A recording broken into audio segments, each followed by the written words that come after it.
नमस्कार दोस्तों, आप पढ़ रहे हैं कक्षा 10वीं एनसीईआरटी गणित। आज हम पढ़ेंगे प्रश्नावली 2.3 के अंतर्गत आने वाले उदाहरण 6, उदाहरण 7 और उदाहरण 8। इनमें हम सीखेंगे कैसे एक बहुपद का भाग दूसरे बहुपद में दिया जाता है। तो देखते हैं, उदाहरण 6 है 2x वर्ग प्लस 3x प्लस 1 में हमें भाग देना है x प्लस 2 से। तो देखिए यहां इस संख्या में हमें भाग देना है इस संख्या से। तो देखिए जिस संख्या में भाग देते हैं उसे आप अंदर लिखेंगे और यहाँ पे हम जिस संख्या से भाग देंगे x प्लस 2 से उसे हमें बाहर लिखना होगा। और एक चीज और ध्यान रखना कि यहाँ की जो संख्याएं हैं वो क्रम से लिखी हैं या नहीं, मतलब 2 की घात के बाद 1 की घात, 1 की घात के बाद अंक का नंबर आता है। तो यहाँ तो सब व्यवस्थित है। अब देखिए भाग कैसे देना है। आपको क्या करना है, इसका पहला पद देखना है और इसका पहला पद देखना है। तो इसका पहला पद कितना है, 2x वर्ग है और बटे इसका पहला पद लिखना है, मतलब x लिखा हमने और रफ में इसे सॉल्व करना है। तो देखिए यहाँ पे 2 के तो 2 ही रहेंगे, x वर्ग बटे x, एक x कट जाएगा तो एक x तो बचा होगा। तो कितना आ गया, 2x आ गया। तो यहाँ पे आप लिख देना 2x। अब 2x का गुणा आपको इससे भी करना है और इस 2 से भी करना है। तो देखिए यहाँ पे हम 2x का गुणा जब x से करेंगे तो यहाँ पे 2x वर्ग आ जाएगा, क्योंकि यहाँ पे 2, 1 की और 1 की, 2 की घात गुणा में घातें जुड़ जाती हैं। इसके बाद 2x का गुणा 2 के साथ करेंगे तो 2 दूनी 4x हो जाएगा। 4x को हम 3x के नीचे लिखेंगे, क्योंकि x के नीचे x होना चाहिए, x वर्ग के नीचे x वर्ग होना चाहिए। इसके बाद हम क्या करते हैं, घटाने की क्रिया करते हैं। तो घटाते वक्त आपको पता होगा कि चिन्ह बदल दिए जाते हैं, धन का ऋण हो जाएगा। यहाँ कुछ चिन्ह नहीं लगा, मतलब धन माना जाएगा, धन का ऋण हो जाएगा। अब देखिए यहाँ ऊपर 2x वर्ग धन के हैं, नीचे 2x वर्ग ऋण के हैं, तो ये संख्या तो क्या हो जाएगी, कट जाएगी। तो यहाँ पे 2x वर्ग और 2x वर्ग कट जाएंगे। अब यहाँ धन के 3x हैं और ऋण के 4x हैं, तो यहाँ ऋण का 1x बच जाएगा, 1 लिखते नहीं है। और प्लस का 1 हमने फिर उतार लिया है, मतलब जो बचा हुआ संख्या होता है उसे नीचे हम लिख देते हैं। फिर देखिए अब हमें इसका पहला पद लेना है और इसका पहला पद लेना है। तो देखिए यहाँ पे पहला पद कितना है, -x है और यहाँ पहला पद क्या है, x है। x से x क्या हो जाएगा, कट जाएगा। कितना बचा होगा, 1 बचा होगा और माइनस चिन्ह, मतलब माइनस का 1 बचा होगा। तो यहाँ -1 हमने लिख दिया। अब -1 का गुणा हम इस पूरी संख्या से करेंगे, तो -1 का गुणा x से करेंगे तो माइनस का 1x होगा, 1 लिखा नहीं जाता है। -1 का गुणा 2 के साथ करेंगे तो यहाँ पे धन और ऋण का ऋण के 2 आ जाएंगे। फिर आपको घटाना करना है, तो घटाने के लिए फिर चिन्ह बदल देंगे, ऋण का धन कर देंगे, ऋण का धन कर देंगे। और हमेशा आप देखेंगे पहला स्टेप बिल्कुल कटेगा, माइनस का x और प्लस का x ये तो कट गए। धन का 1 है, धन के 2 हैं, तो धन के कितने हो जाएंगे, 3 हो जाएंगे। अब देखिए अब भाग नहीं जा सकता है, क्योंकि यहाँ पे x के बाद अचर पद आता है, लेकिन यहाँ केवल अचर पद बचा है, मतलब अब भाग नहीं जा सकता है। तो ये हो गया शेषफल और ये हो गया भागफल। तो देखिए हमने लिखा था भागफल बराबर 2x - 1 और शेषफल बराबर 3 आ जाएगा। इस प्रकार से उदाहरण 6 कंप्लीट हुआ। इसके बाद देखिए उदाहरण 7 है 3x घन प्लस x वर्ग प्लस 2x प्लस 5। इसमें हमें इस संख्या का भाग करना है। तो देखिए हम क्या करते हैं यहाँ पे कि जिस संख्या में भाग देना है उस संख्या को हम यहाँ पे इस चिन्ह के अंतर्गत लिखते हैं। ये भाग का चिन्ह होता है, आप इस भाग के चिन्ह को ऐसा भी बना सकते हैं, कोई प्रॉब्लम नहीं है। तो इस संख्या में भाग देना है तो इस संख्या को आप इस चिन्ह के अंदर लिखेंगे 3x घन प्लस x वर्ग प्लस 2x प्लस 5। और देखिए किससे भाग देना है, हमें इस संख्या से भाग देना है, तो इस संख्या को यहां लिखेंगे। लेकिन ध्यान रखना यहाँ की संख्या तो क्रम से लिखी, 3 की घात के बाद 2 की घात, 1 की घात, फिर अचर पद। लेकिन यहाँ की जो संख्या है वो क्रम से नहीं लिखी, पहले अचर पद, फिर x की, फिर 2 की घात। तो यहाँ पे क्रम से आपको जमाना पड़ेगा, पहले 2 की घात, फिर x वाला पद, फिर अचर पद। तो पहले हमने यहाँ क्रम से जमाया x वर्ग प्लस 2x प्लस 1। अब भाग देंगे, तो देखिए भाग देने के लिए इसका पहला स्टेप और इसका पहला स्टेप हमें लेना है और रफ में जाना है। 3x घन बटे में लिख देना है यहाँ का पहला पद x वर्ग। तो देखिए ऊपर 3 के तो 3 आ गए, 3 की घात बटे 2 की घात, मतलब 3 की घात से 2 की घात काटेंगे तो 1x यहाँ पे बच जाएगा। तो यहाँ पे x वर्ग का 3x घन में भाग दिया तो 3x बार गया है, तो हमने यहाँ 3x लिख दिया। अब 3x का गुणा हमें इससे करना है, फिर इससे करना है, फिर इससे करना है।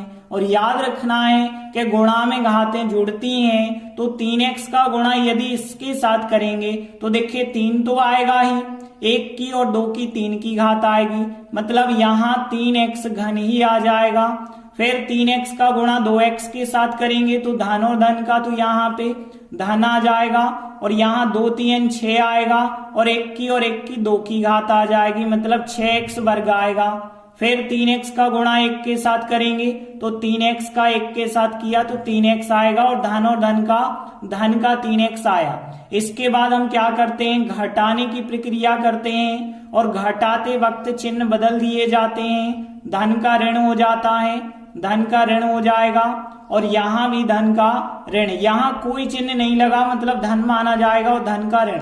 और हमेशा पहले स्टेप कटते हैं, तो 3x घन यहाँ धन का है, यहाँ ऋण का, तो ये तो क्या हो गए, कट गए। अब यहाँ धन का 1x वर्ग है और ऋण के हैं 6x वर्ग, तो ऋण के ज्यादा है ना, तो ऋण के 5x वर्ग आ जाएंगे, ऋण के ज्यादा है 5x वर्ग।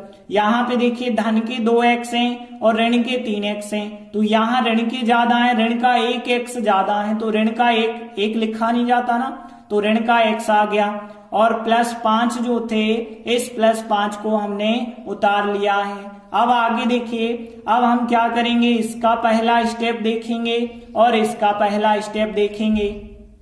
तो देखिए रफ में देखिए माइनस के 5x वर्ग हैं और बटे x वर्ग लिया, तो देखिए x वर्ग तो कट गए, केवल -5 बचा है, तो यहाँ पे हम -5 लिखेंगे।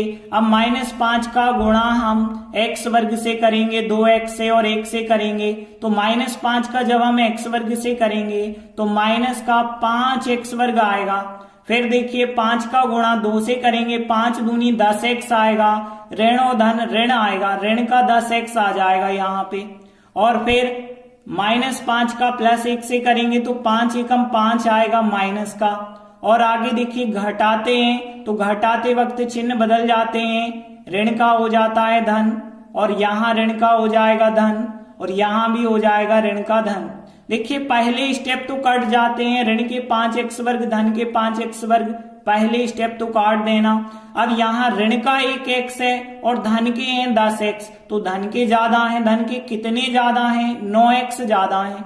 अब देखिए यहाँ धन के 5 और धन के 5, ये नहीं काट देना क्योंकि धन के नहीं कटते, एक धन का एक ऋण का होता है तब कटते हैं, तो 5 और 5 हो जाएंगे 10। अब देखिए यहाँ पे 2 की घात थी, लेकिन यहाँ आ गई 1 की घात, उससे कम घात आ गई, इसका मतलब है अब भाग नहीं जा सकता है, तो ये हो जाएगा भागफल और ये हो जाएगा शेषफल।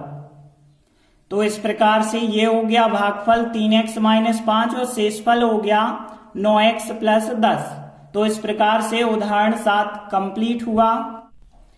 इसके बाद देखते हैं अगला 8वां उदाहरण है।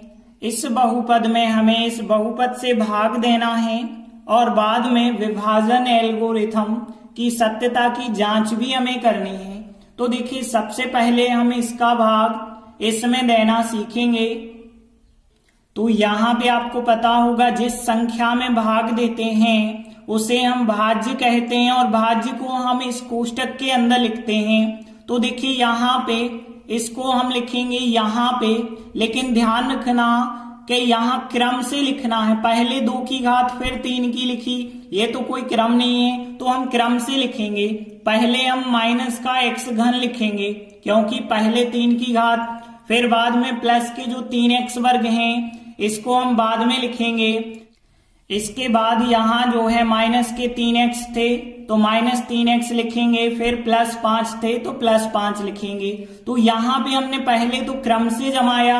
अब देखिए जो यहाँ पे भाजक है जिससे हमें भाग देना है उसे भाजक कहते हैं, इसको भी क्रम से जमाना जरूरी है। पहले 2 की घात को लिखेंगे तो माइनस का x वर्ग है, फिर है प्लस का x लिखा हमने, फिर है माइनस का 1। तो सबसे पहले क्रम से लिखना जरूरी है, तभी आप भाग दे पाएंगे। अब देखिए भाग देने के लिए आपको पहला स्टेप इसका लेना है, और रफ में ध्यान देना है। तो देखिए यहाँ पे माइनस का x घन है और माइनस का x वर्ग, और जब हम इन्हें बटी करके लिखेंगे तो देखिए माइनस से माइनस तो कट जाएगा, 3 की घात बटे 2 की घात, और यदि इन्हें हम काटेंगे तो यहाँ पे एक x बचा होगा क्योंकि 3 की घात 2 की घात में काट देते हैं यदि आप, मतलब 3 बार x है, यहाँ 2 बार x है तो 1 बार x यहाँ पे बच जाएगा। तो अब x का गुणा इन तीनों से करना होगा। तो देखिए x का गुणा यदि आप x वर्ग के साथ करेंगे तो 2 की और 1 की 3 की घात आएगी क्योंकि गुणा में घातें जुड़ती हैं। तो x का गुणा माइनस x वर्ग से करेंगे तो माइनस का x घन आएगा, फिर x का गुणा x से करेंगे x वर्ग आएगा, प्लस का आएगा क्योंकि यहाँ पे प्लस माना जाएगा और प्लस का प्लस होता है। अब प्लस और माइनस का माइनस होता है तो माइनस x का गुणा 1 से करेंगे तो 1x ही आएगा। और देखिए आगे फिर घटाएंगे और घटाते वक्त चिन्ह आपको बदल देने हैं, ऋण का धन, धन का ऋण कर देना है, ऋण का धन कर देना है। और पहले स्टेप तो हमेशा कट जाते हैं तो यहाँ कट गए x घन से x घन, ऋण का और धन का है। अब देखिए धन के 3x वर्ग हैं और ऋण का 1x वर्ग है, तो यहाँ पे धन के 2x वर्ग फिर यहाँ बच गए, धन लगाए ना लगाए कोई फर्क नहीं होगा। ऋण के 3x है, धन का 1x है, तो यहाँ ऋण के 2x बच जाएंगे। और फिर जो 5 बचे हुए थे उस 5 को यहाँ पे हम लिख लेते हैं। इसके बाद देखिए इसका पहला स्टेप और इसका पहला स्टेप, और रफ में देखेंगे तो यहाँ पे 2x वर्ग बटे x वर्ग लिखेंगे, एक जगह माइनस का एक जगह प्लस का। तो देखिए प्लस और माइनस का तो माइनस आएगा, x वर्ग से x वर्ग कट जाएंगे, केवल बचा होगा 2। तो यहाँ पे हमने लिखा 2, माइनस 2 आ गए। अब माइनस 2 का गुणा इन सब से होगा, जब माइनस 2 का गुणा माइनस x वर्ग से होगा तो यहाँ प्लस के 2x वर्ग आ जाएंगे फिर, क्योंकि माइनस और माइनस का गुणा प्लस होता है। 2 का गुणा x वर्ग से 2x वर्ग, 2 का गुणा x से करेंगे 2x आएगा, लेकिन ऋण और धन का ऋण आएगा तो यहाँ ऋण के 2x आ गए। फिर यहाँ ऋण 2 का ऋण 1 से करेंगे तो यहाँ ऋण और ऋण धन हो जाएगा, 2 एकम 2 हो जाएगा। आगे फिर हम घटाएंगे तो चिन्ह फिर बदले जाएंगे, धन का ऋण हो जाएगा, ऋण का धन हो जाएगा, धन का ऋण हो जाएगा। और देखिए यहाँ पहले स्टेप तो हमेशा कट जाएंगे क्योंकि धन के 2x वर्ग हैं, ऋण के 2x वर्ग, तो पहले तो हमेशा कटेंगे ही। अब देखिए यहाँ माइनस के 2x हैं, यहाँ प्लस के 2x हैं, तो ये भी तो कट गए। यहाँ पे धन के 5 और यहाँ पे ऋण के 2 हैं, तो धन के यहाँ पे 3 बचे हैं, तो 3 हो गया शेषफल और x माइनस 2 हो गया भागफल। तो देखिए भागफल हो गया x माइनस 2 और शेषफल हो गया 3। इतना तो ठीक है, भाग देने का काम हो गया। अब हमें आगे क्या करना है, जो विभाजन एल्गोरिदम है, मतलब ये विभाजन की जो प्रक्रिया है इसकी सत्यता की जांच करनी है कि जो हमने किया है वो बिल्कुल सत्य है या नहीं है। तो देखिए अब हमें विभाजन एल्गोरिदम की सत्यता की जांच करनी है, और ये होता क्या है। तो देखिए जो भाज्य बराबर भाजक गुणित भागफल धन शेषफल वाला फार्मूला होता है उसी को हम कहते हैं विभाजन एल्गोरिदम। तो देखिए हम इसकी जांच करेंगे कि भाज्य बराबर भाजक गुणित भागफल धन शेषफल होता है। तो देखिए सबसे पहले हम इस RHS साइड को लेकर के चलेंगे और जो आंसर आएगा वो LHS साइड के बराबर आएगा। तो देखिए हम लेके चल रहे हैं भाजक गुणित भागफल धन शेषफल और इसका मान ज्ञात कर रहे हैं। तो देखिए भाजक कितना है, भाजक का मतलब जिसका हम भाग देते हैं और भाज्य का मतलब जिसमें हम भाग देते हैं और भागफल मतलब जो उत्तर आता है और शेषफल मतलब जो शेष बचता है। तो देखिए भाजक का मान ये है और भागफल का मान ये है और शेषफल का मान कितना है 3। तो देखिए हमने भाजक का मान रखा, फिर गुणा का चिन्ह, फिर भागफल का मान, फिर प्लस चिन्ह, फिर शेषफल का मान। अब देखिए यहाँ पे आपको सॉल्व करना है ध्यान से। देखिए इन दो कोष्टकों का हमें गुणा करना है। तो यहाँ पे -x वर्ग का गुणा x से होगा और 2 से होगा, फिर x का गुणा x से होगा और 2 से होगा, फिर 1 का गुणा x से होगा और 2 से होगा। तो देखिए -x वर्ग का गुणा यदि x से करेंगे तो माइनस का x घन आएगा, फिर -x वर्ग का गुणा -2 से करेंगे, माइनस माइनस प्लस के 2x वर्ग हो जाएंगे, फिर x का गुणा x के साथ करेंगे तो x वर्ग आएगा, x का गुणा -2 के साथ माइनस के 2x, -1 का गुणा x के साथ माइनस का 1x, माइनस का 1 माइनस के 2 से करेंगे तो प्लस का 2 और जो शेषफल 3 है उसको तो आप केवल लिखते चलिए। अब देखिए यहाँ पे यदि हम देखें तो माइनस का x घन लिखा हमने, 2x वर्ग में 1x वर्ग और जोड़ दीजिए तो यहाँ पे 3x वर्ग हो गए, माइनस के 2x माइनस का 1x है, माइनस के 3x हो जाएंगे, 2 और 3 मिलके कितने हो गए 5। तो इस प्रकार से जो उत्तर हमें मिल रहा है यही उत्तर आप देखेंगे यदि तो भाज्य का मान बिल्कुल यही है, मतलब हम कह सकते हैं ये वाला जो मान हमें मिला है ये भाज्य के बराबर है। तो देखिए यहाँ पे यही बात सिद्ध हो जाती है कि भाजक गुणित भागफल धन शेषफल का मान हमने निकाला तो भाज्य के बराबर आ गया, मतलब हम कह सकते हैं इसके बराबर ये चीज होती है। इस प्रकार से जो विभाजन एल्गोरिथम होता है वो सत्यापित हो जाता है, मतलब उसकी जांच हो जाती है। तो देखिए हमने लिखा है इस प्रकार विभाजन एल्गोरिथम की सत्यता की जांच होती है। तो इस प्रकार से हमारा उदाहरण 8 भी कंप्लीट हुआ। तो देखिए आज हमने उदाहरण 6, उदाहरण 7 और उदाहरण 8 किए। ये तीनों उदाहरण भाग पर आधारित थे। तो हमने सीखा कि एक बहुपद का भाग दूसरे बहुपद में कैसे दिया जाता है। तो आगे हमें प्रश्नावली में इसी प्रकार के सवाल मिलेंगे तो बहुत आसानी होगी। तो हम आशा करते हैं कि आपको भाग देने की प्रक्रिया समझ आ चुकी होगी। धन्यवाद।